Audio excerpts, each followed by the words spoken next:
porque ao contrário do tempo aqui fora, dentro de campo a coisa tá quente, viu? Tá quente. Boa tarde, Polito. Boa tarde a todos. Tá quente, principalmente com a nossa dupla da capital, né? Em momentos diferentes, um buscando a recuperação, o outro querendo voltar pro G4, a gente por aqui acompanhando. Mas como tem ainda bastante coisa para acontecer, as chances são reais, né? São reais. Tem muita bola para rolar ainda, mas é claro, tem que reagir, né? Bora lá então com o futebol. O Figueirense vive uma preocupação na zona de perigo da Série C. O último empate trouxe uma responsabilidade ainda maior para o próximo jogo, que é contra o Botafogo da Paraíba. A equipe alvinegra já está na capital para o confronto que acontece diante do torcedor. Heitor Machado chega mais com a gente com as últimas do Figueira. Fala, Heitor. Fala, Alice, tudo bem? Um ótimo dia para você, para todo mundo que nos acompanha. O Figueirense desembarcou em Florianópolis após o empate contra o Guarani e inicia nessa quarta-feira a preparação para o jogo do próximo domingo, 7 da noite, contra a equipe do Botafogo da Paraíba, no estádio Orlando Scarpelli. Com o empate em Campinas contra o Guarani, o Figueira segue no Z4 da competição, 17º colocado. Ainda não perdeu desde que o técnico Pintado assumiu o comando da equipe, mas busca, claro, essa retomada, se afastar da zona do rebaixamento e tentar se aproximar do G8, que é o grupo de classificação, a próxima fase da Série C do Campeonato Brasileiro. Para esse jogo de domingo contra o Botafogo da Paraíba, o técnico Pintado tem 2 retornos. O goleiro Fabrício cumpriu suspensão na última rodada e volta a ficar à disposição, e o atacante Kaique, vetado pelo departamento médico no jogo contra o Guarani. Por outro lado, o volante Johnny Douglas, expulso no jogo de Campinas, cumpre suspensão contra a equipe paraibana no domingo. No desembarque da delegação aqui no aeroporto, a gente conversou com o goleiro Igor Gabriel, ele que substituiu o Fabrício e foi um dos destaques do Figueira no jogo de Campinas. Um ponto importante fora de casa, né?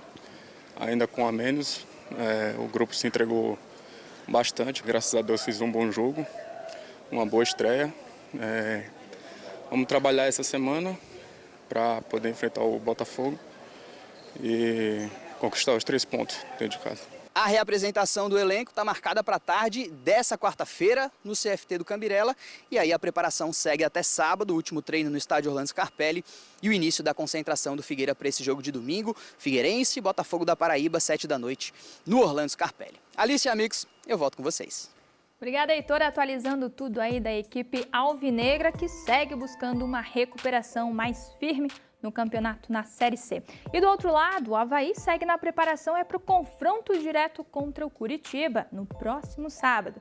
Expectativa alta por parte do elenco. O goleiro Igor Gum falou sobre a boa fase que a equipe vive. Olha só. Expectativa muito grande, né? Confronto direto. Se tu for analisar, na verdade, vários jogos que a gente vai fazer agora na sequência, por exemplo, depois do Curitiba, o CRB também pode ser um confronto direto. Então, a gente tem muita expectativa de, nesses jogos, conseguir boas vitórias para nos manter ali próximos do G4, né? Que é o objetivo principal do Avaí ao longo da competição. Então, muito contentes aí com a oportunidade de fazer um jogo bom, um jogo grande na casa do adversário. E, se Deus quiser, a gente fazer um bom trabalho e conseguir uma vitória para nos manter ali próximos da briga. O professor Jair vem passando para nós uma tranquilidade muito grande em relação a treinamento. A gente está se dedicando bastante em ambos os lados, né? Tanto defensivo quanto ofensivo. E eu acho que isso resulta em bons resultados, com uma defesa sólida, com um ataque também que vem prosperando muito bem. E, mais uma vez, um grande adversário vai fazer a gente trabalhar tanto na defesa quanto no ataque da melhor forma possível, né? E o Avaí Sub-20 disputa hoje a vaga na final do Campeonato Brasileiro da Série B. O jogo vai ser contra o Sport, na Ressacada, com entrada gratuita no setor A. A partida começa às 3h30 da tarde. O time vencedor vai enfrentar o ganhador do duelo entre Criciúma e Vitória, que jogam simultaneamente no estádio Heriberto Wilson. É claro que amanhã a gente te conta o resultado desse jogão. Agora, falando da elite do brasileiro, a Série A. Nos jogos dos campeonatos, os jogadores experientes estão chamando a atenção. A idade não está afetando muito, até porque alguns disputam a artilharia. No Brasileirão deste ano, os jogadores trintões dominam a lista de artilheiros. Aos 30 anos, Arrascaeta, do Flamengo, é o principal goleador, com 8 gols. O vice-artilheiro do campeonato tem 36 anos. Verratti, do Vasco, fez mais da metade dos gols do time até agora. Das 11 vezes que os vascaínos balançaram a rede, 7 foram com o argentino. O surpreendente Mirassol, do interior de São Paulo, também tem um representante entre os goleadores. O lateral esquerdo, Reinaldo, é especialista em cobrar pênaltis. Frieza e experiência aos 35 anos e um orgulho danado da camisa que veste. Se eu fizer gol, vou estar sempre comemorando com a camisa e com os torcedores do Mirassol, que isso é uma demonstração de muito respeito. Há quem diga que a experiência é um farol que ilumina para trás, algo que nos ajuda a entender o caminho que já percorremos. É assim na vida e no futebol. Vivenciar uma situação repetidas vezes em campo ajuda o jogador a saber exatamente o que fazer para enfrentar um problema. Para um atacante, isso significa saber de cor o caminho do gol. A mescla de jovens e caras experientes no time é sempre importante, mas são jogadores que possuem uma categoria acima da média e por isso são os destaques nessas 10 primeiras rodadas do campeonato. Para segurar os velhinhos dentro da área, a maioria dos clubes aposta em senhores goleiros. Dos 20 titulares da Série A, 10 são trintões e 2 quarentões. Fernando Miguel, do Ceará, tem 40 anos e Fábio, do Fluminense, 44. No Brasileirão, idade é posto e a experiência respeitada.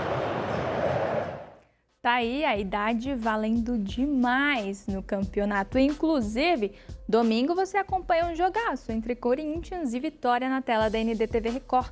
A cobertura começa a partir das 6 e a bola rola às 6h30. Já anota na agenda, se programa para o fim de semana. E no futsal, o Centro Multiuso de São José se prepara para receber as oitavas de final da Copa do Brasil hoje.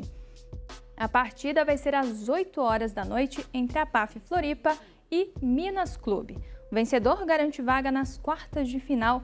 A equipe catarinense, que ocupa a 9ª posição no ranking nacional, tenta reverter o placar desfavorável depois de perder o primeiro jogo por 3-0.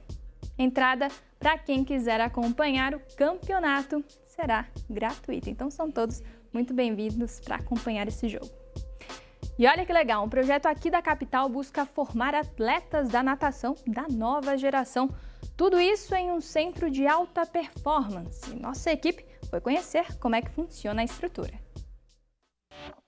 O frio e a chuva não inibem quem faz da água o habitat natural. Em ação, Pedro Spajari, nome de peso de um projeto que promete. O Pedro escolheu o projeto do Jurerê Sport Center em Florianópolis para se preparar. Ter esse local maravilhoso que a gente tem para treinar e a cidade ser muito acolhedora para a gente. Tirando o frio aí e a chuva, né?